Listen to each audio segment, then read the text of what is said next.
What's going on, college football fans? Welcome to the First and Long College Football Show. I am your co-host, Marcus. There's your other co-host, Mason. Mason, you ready to talk some Virginia Tech football today, buddy? Yes, sir. Absolutely. We're 40 days away from the college football season. It can't come That's here soon right. enough. I mean, we love doing these breakdowns and previews, but nothing better than actually watching some games on Saturday and getting out of this talking season. Man, I miss it.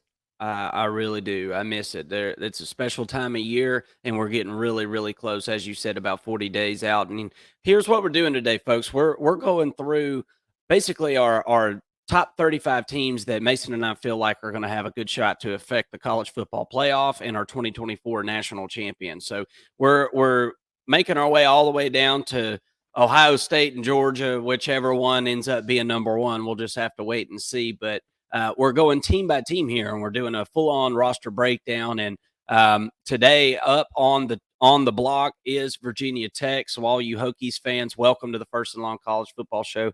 I hope you'll consider subscribing to the channel. We're going to have a really, really fun college football season. And let me see here. I'm going to add our slides to the stage here, and let's take a look at these Virginia Tech Hokies. Mason, it was really a tale of two teams really last year. I mean, you started the year off pretty pretty rough, and I think that was to be expected with this team. But Mason, all in all, just to be frank, I think they've got the right guy at the helm, and it seems as though he may have some traction with this Virginia Tech team. Let's kind of just take us through. We'll go through a recap of last year because a lot of these guys are back. A lot of these guys are back. It was 86% returning production for Virginia Tech, and I believe that's number one in the country, Mason. It's got to If I'm be. not That's mistaken, high. that's extremely high. And to put that in perspective, I believe that some other teams that were in the top 10 were around the 50% range, right? So just a ton of returning production. Rough start, as I said, to the season in 2023. Started 2-4. Um, things started to turn around, and we've seen teams catch momentum at the end of the year. And Mason, I'm going to tell you what, this is how I got on the Washington train last year.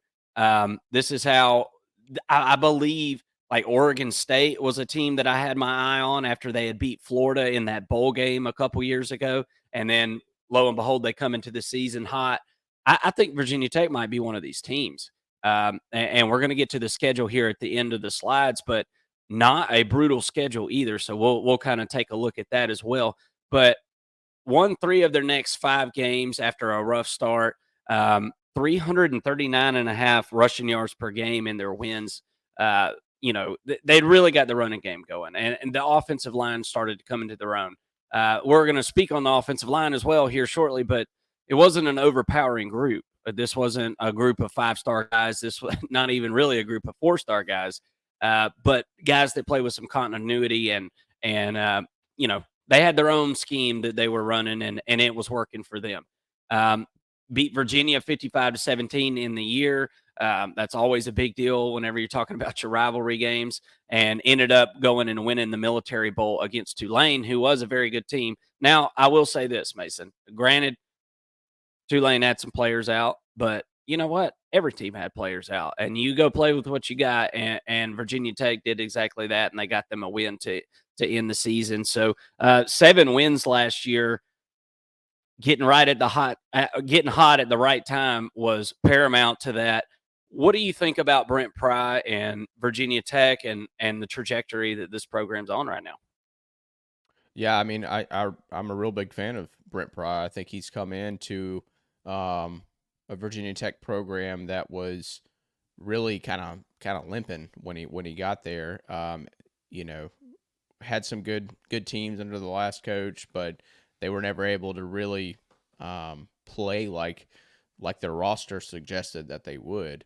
And now Brent Pry comes in, defensive minded coach. They're playing good football on the defensive side, and I'm anxious to see the passing attack get a little bit better for Virginia Tech, but they've been running the football pretty well. And to complement a strong defense, I think that it's a pretty effective strategy for the offense. But ultimately, in this day and age in college football, you kind of start with the defense, you build the running attack around that on offense, and then the last piece of the puzzle is getting that passing attack up and running. And we'll see. I mean, I think Kyron Drones is a talented quarterback. He's got all the tools, but and we'll get into a breakdown on him here in a minute. But got to have a higher completion percentage as well. Yeah. As we said, Brent Pry doing a great job. There's some stats, how they kind of started and how they kind of finished last year. Obviously a lot of momentum was made. As you were talking about, let's go on to Kyron Drones. Absolute dynamic athlete, and he's got all the tools, I do believe, to be very successful. But I think part of the issue last year, and I say part, and I really mean that, it wasn't the whole issue, but Ollie Jennings missing a lot of time, last year, and that was tough. That was a guy that was 1,000-yard receiver a couple years in a row before that. Essentially, I think one year he had 900 and something yards or whatnot, but right at 1,000 is the point. And 1,000-yard receivers don't grow on trees, Mason. I believe there was 20 something in all of 130 something teams last year, right? So 1,000-yard receivers are very, very hard to come by, and a quarterback is as good as his weapons, and I think that Kyron Drones is going to be a little more prepared this year as far as the talent that he's got around him. But this guy's a dynamic athlete. I think this offensive line. This is exactly the quarterback that this offensive line needs. They're not going to just be getting a bunch of pancakes or anything like that. This offensive line is it's not the most talented in the world, Mason. It's gonna allow some penetration. It's gonna allow some guys to get through. But boy, you better be careful if you get aggressive against Kyron Drones, because he will make you pay, and he will jump outside the pocket and really, really make you pay on the edges for sure. We were just talking about it. There has to be some kind of downfield threat for this team, right? That's a big, I think, area of concern, and not concern, but just an area of concentration for this team. And I think that this is probably the deepest wide receiver group that they've had at Virginia Tech. Honestly, in as long as I can remember, anyway, it's been a little while since they've had a group this good and deep. So lots of guys, including Ollie Jennings, making his way back. That's him on the right side of that slide there. The king is back, baby. And he is. He's a bad dude. Daquan Felton, nice piece. Jalen Lane, nice piece. Stephen Gosnell going to provide some good depth. I like this group. What do you think about the wide receivers? Yeah, I agree. I mean, Ollie Jennings coming back, certainly, he's your number one. He's your wide receiver one, and missing him last year certainly didn't help. But Jalen Lane, I think, is a guy who's super shifty. 538 yards, 6 touchdowns last year. 404 of the 538 yards were yards after catch. That's really impressive. That he had 24 first down catches as well. I mean, look, this is a possession receiver that is very shifty and can make guys miss. Really just a true slot receiver there. And what you see in this wide receiver group is a good mix of receivers. You don't have the same archetype at receiver at every position. You've got your slot guy in Jalen Lane. Ollie Jennings is kind of that all-purpose receiver, for lack of better terms. I mean, he can do everything, but a good size, not overly large of a wide receiver. But then you got Daquan Felton, 6'5". Probably got the highest ceiling of the bunch. Had 667 yards and 8 touchdowns last year, 17.6 yards per catch. It's really impressive. But he gives you that bigger option, that jump ball type receiver in the end zone. And then you go into the depth pieces. You mentioned Gosnell adding some depth, Turner Bradshaw as well, and then maybe the most talented of the bunch is the sophomore Aiden Green, who could I'd like to see him step up and take that sophomore leap and get a little bit more production this year from him. But ultimately, I mean, you've got 6 receivers that can play, and I think that that's important. Some guys who can come in and rotate in, but Ollie Jennings coming back, certainly the best of the bunch. Yeah. One thing that, well, a couple things that I've noticed about this Virginia Tech roster as we were kind of, picking through tons of Virginia guys. Virginia Tech has done a really good job of recruiting locally. Tons of Virginia guys on this team and tons of guys that have snaps or have been around for a long time. Lots of seniors, lots of graduate guys that are going to be playing on Saturdays for the Hokies. And the best teacher is experience. I mean, you can't teach raw talent, right? But getting reps out there and being a part of the all college football teams year in and year out, I think is going to provide kind of an edge for this team. Reminds me a little bit of Duke last year, where all of a sudden Duke brings in all these transfers and they've got 9 senior defensive linemen, that type of thing. Now I'm not sure that we'll have that kind of defensive line depth here for the Hokies, but that you get my point. It seems as though it seems as though everywhere I look on this roster, there's a senior in that position, and I think that can bode well. There's kind of a depth chart of the Virginia Tech offense as we see it now. Mason Montavious Cunningham is a monster human. I'm not sure if you've taken a look at this guy, but my goodness gracious, that guy comes in. I believe he came from Georgia State, and I think he's an Athens, Georgia guy, if I'm not Yeah, mistaken. that's right. If I'm not getting him mixed up with somebody else, but No, that's he right. was 320 something pounds, I believe. I mean, massive, massive dude. Um, saw him making some pretty nice blocks in that spring game. So I'm expecting big things from him. But as I said, 86% returning production. A lot of these guys, it's the same dudes. It's the same dudes a year older, a year wiser, hopefully, right? I'm feeling pretty good about this offense. We'll see if they can turn the page and kind of get to that second level of being able to be a multifaceted offense. That's really the next step for this team is figuring out how to use that run game to open up the pass game and execute there. Anything else on the offense before we go over to the defense? Yeah, I think it's important to note that all 5 of their offensive linemen come back.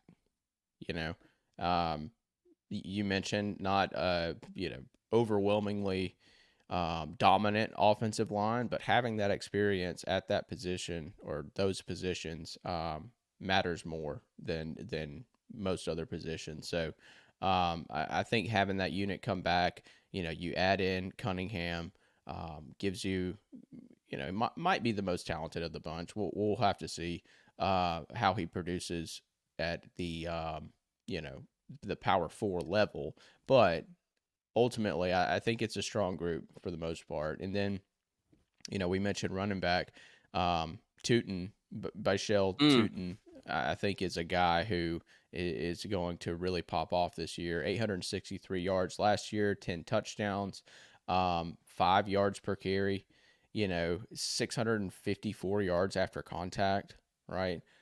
He had 69 missed tackles for us. That's really high. wow.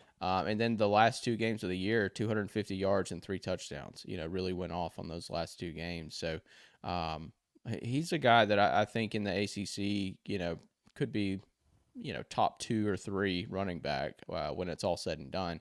Because I do think with Kyron Drones, ability to run the football, 818 rushing yards last year. I think that this team once again is going to start with running the ball first and then develop the passing attack at the towards the end of the game if needed. I mean, Yeah. if they're strong enough running the football, why not just play possession and lean on that defense a little bit more? But yeah, strong rushing attack, and I think that again going back to the offensive line continuity, that's gonna prove dividends for this Hokies team. Yeah. Well, and forgive me, I was about to just move right on past the running backs, and that was one of my favorite groups on this offense. So shame on me. I just skipped right over it because I didn't have a slide for it. But you got a guy like Jeremiah Coney coming back. I think he's going to be like, I like this guy, but I think he's going to be like third string. I mean, this is a Mhm. deep group. This is certainly is. PJ Preolu, I believe is how you pronounce his name. What an amazing spring game this guy had. I mean, he had a hell of a spring game. Really, really did a good job getting behind those blockers and allowing them to open up some holes from him. But as you said, no better returner in that running back room than Tootin. I mean, that's a huge getting him to come back this year. I think that was a really, really, really big deal. And oh, by the way, a guy named Malachi Thomas I really like as well. So I think you got at least 4 good running backs. I think you got a couple really good ones, and don't have much worry in the world about that running back room. I feel really, really good about that. Um, let's go transition over to the defense. This is um, this is an area of not concern, but focus. The defense is. I thought it was decent last year. It had some moments, especially as the year went on, but a year better, a year wiser, a year older, and another year of transfers is going to make a really, really big difference for this defense. And I was immediately seeing it in the spring game. And look, these transfers right here, there's not a ton of them on defense, but my goodness, they plugged the exact holes that this defense needed. Very, very good transfer class for Virginia Tech. Um, Peebles is a big get from Duke. As I said, that Duke defensive line last year was just horribly underrated. And it was something that we saw really, really early in the season last year. Like, wait, hold on, look at this, look at the talent that's been accumulated. Well, Peebles is a guy that was a part of that team, and obviously there's been a regime change there at Duke, and he decided to hit the road jack. But hey, Duke's loss is Virginia Tech's gain here, I can promise you. And Sam Brumfield is an immediate leader on this defense. This guy is going to be a huge, huge pickup. I think it'll prove to be a huge pickup by the end of the season. 82 tackles last year for Middle Tennessee State, 3.5 sacks. Very, very big get. And then you get a couple of guys in Copeland and Gilliam who are going to really help along that defensive line as well. So you can kind of see what the focus was with these transfers is defensive line and really front seven in general. So um, let's kind of move to the depth chart here, and we can keep talking about this defense. What's your thoughts on this defense, Mason? I hear good things about the secondary, and 86% returning production. I'll say it again. A lot of the same guys, just a year older, year wiser. So you hope.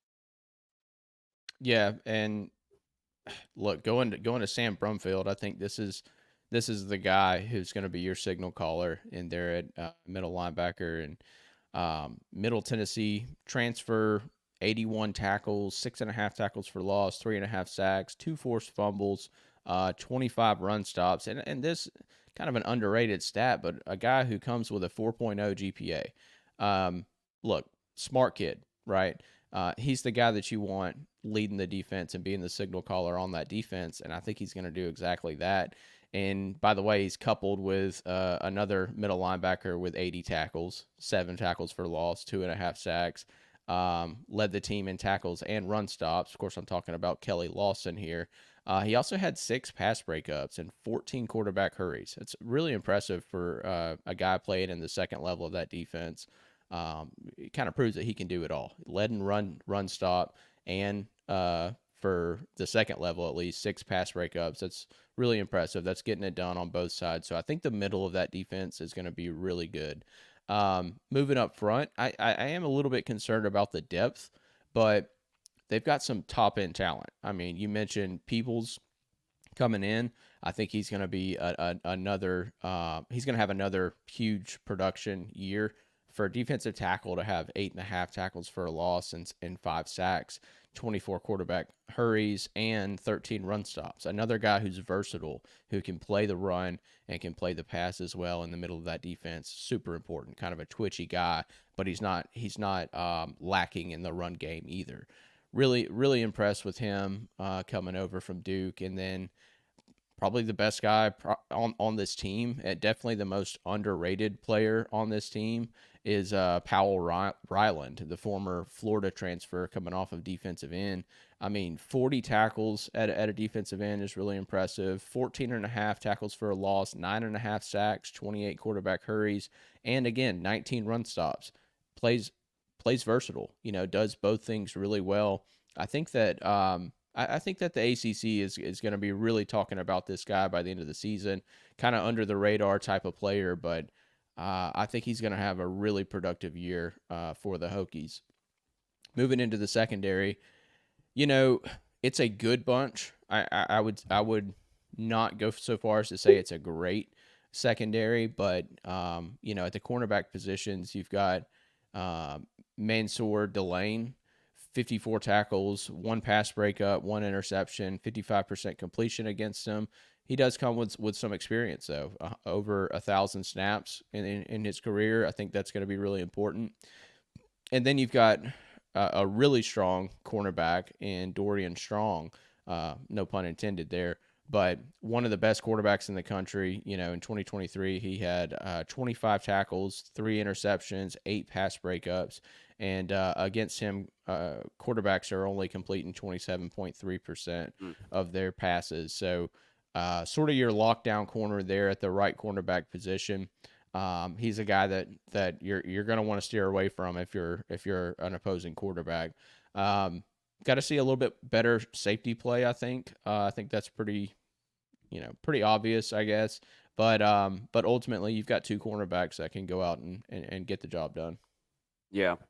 Yeah, I like the 2 corners a lot, and I agree with you. The safety is more of a concern, and probably going to be probably going to go through a couple of guys throughout the season, rotating some guys, figuring out who's going to fit best in that role. One guy that really stuck out to me, defensive end, Keyshawn Burgos, a guy that was really popping in the spring game, and just something that I thought I would mention, but. Look, I mean, you can see the guys written in yellow there.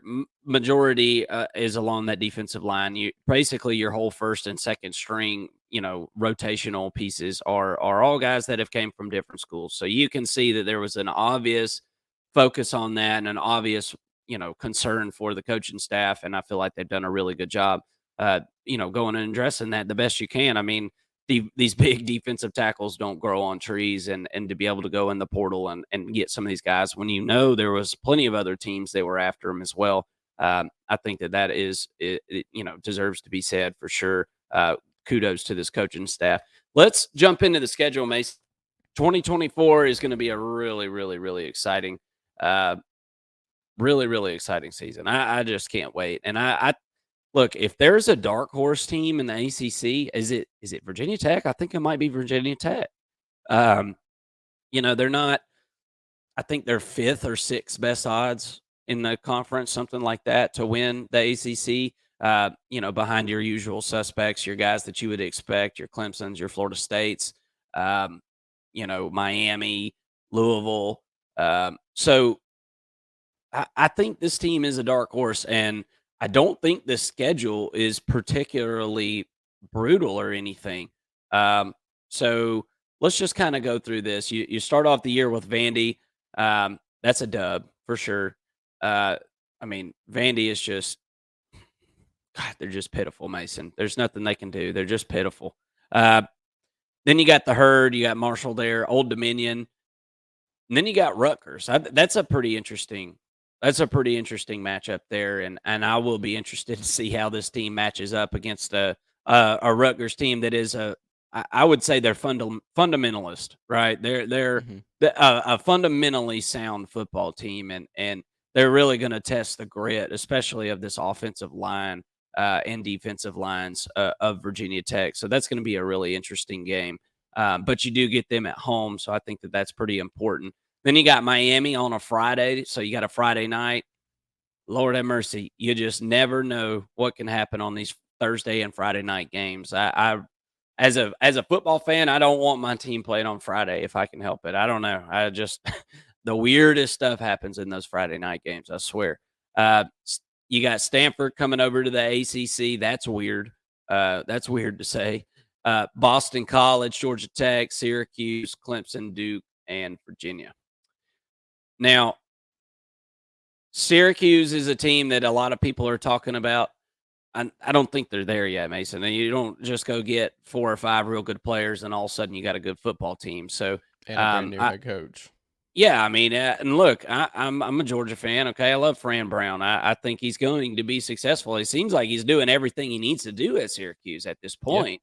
But this team isn't just making a quick turnaround. So I feel like you got some easy dubs on this schedule. I think you got Syracuse probably an easy dub. I feel like Boston College is probably going to be an easy dub.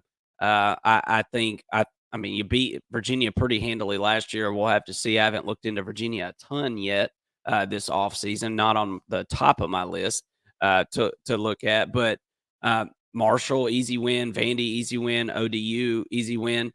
Stanford, I think, will probably be a pretty easy win, right? So I think it really comes down to, the Miami game, the Rutgers game, the Miami game, Georgia Tech, Clemson. How many of those big matchups can you win? I think that's really what it's going to come down to. And all those toughest games, other than the Miami game, you get at home. So feeling pretty good. Feeling pretty good about this schedule. What do you think? Yeah. I think, going to week 2, Marshall is a team that you lost to last year 24-17. As a Hokies fan, you're really wishing you had that one back because I mean, holding them to 24, you'd probably like to do a little bit better job of that, but 17 points out of your offense against that defense is just not getting it done. So I expect them to score more this year and win that game. It's not really a concerning game for me, but yeah, I mean, let's hypothetically you start the season 3-0, and then you've got Rutgers. You do get that game at home this year. I think that makes a big difference. They got mollywopped by Rutgers last year, 35-16. Again, offense not showing up, defense not getting it done either. But Rutgers just kind of ran all over them last year.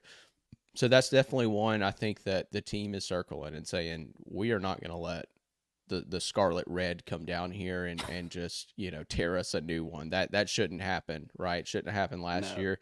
And I think that they've got a much better roster this year. Although I do think I think Rutgers is going to be a pretty tough team for anybody. Definitely one that you kind of say, hey, they've got about a 40% chance to win that game, right?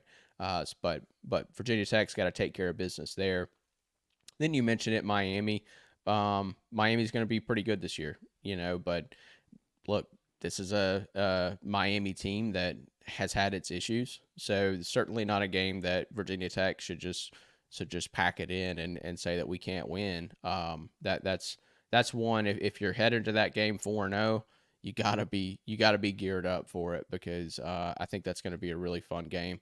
Tough to get it on a Friday after a tough Rutgers game, but if you can turn around real quick and come in and be prepared for that game, winning that game would be absolutely massive. I think if this Hokies team starts off 5-0, we're looking at them as a playoff team because the rest of their schedule, if they've proven themselves in those 5 games, the rest of their schedule should be pretty easy. You would assume that they lose the Clemson game, but we've seen Clemson lose to much worse teams here recently. So that's still a game that you can go in.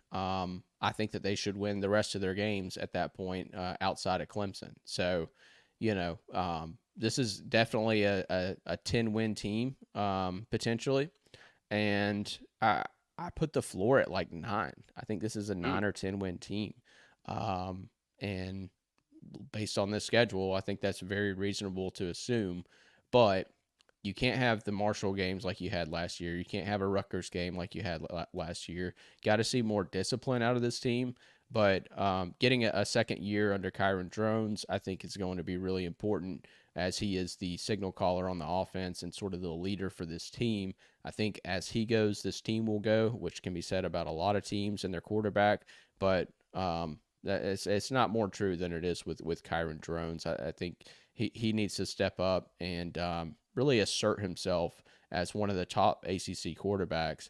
And if he does so, this is a playoff team, and I don't think that many channels on YouTube are talking about Virginia Tech as a potential playoff team. But that's kind of where I have them, based on the schedule, based on who they're returning, which is a ton of talent, and then the holes that they filled on both defense and the offensive side of the football. Really impressed with the returning talent and what they're bringing in. This should be a really fun season for Hokies fans. Absolutely. It's going to be really, really fun to watch. The Rutgers, Miami, Clemson, how many of those games can you win? That's really what my question is. If you can win 2 out of 3, I think it's going to be an unbelievable season. And you're right, Mason. They'll be knocking on the door of every goal that they want to hit. I think realistically, I think 8 or 9 would be what I'm projecting at this point. I think a Rutgers loss, Miami loss. I think it's possible Georgia Tech loss, and then Clemson. I'm thinking, I'm pretty sure that'll be a loss. But I think 8-4 is the floor. I really do for this team, and I believe they're projected at 8 wins for the season by Vegas, if I'm not mistaken. So obviously, Vegas is high on this team. Eight wins projected as your over under number is that's a high number for Virginia Tech, especially considering the years that this team has had over the past few years. Going to be very, very interesting to see how things work out as the season progresses. Thank you all for watching. If you're a college football fanatic just like we are, hit that like button, help support our channel. That's the best way that you can do that. And we hope that you'll consider subscribing, because we're going to have live shows throughout the season. We're going to have all kinds of breakdowns, game reactions, all that stuff will get going as we get closer to the season. And to bring us into the season, we've got our countdown to kick off. And this is part of that series. And we thank you so much for joining us. Everybody have a great day. We'll see you next time.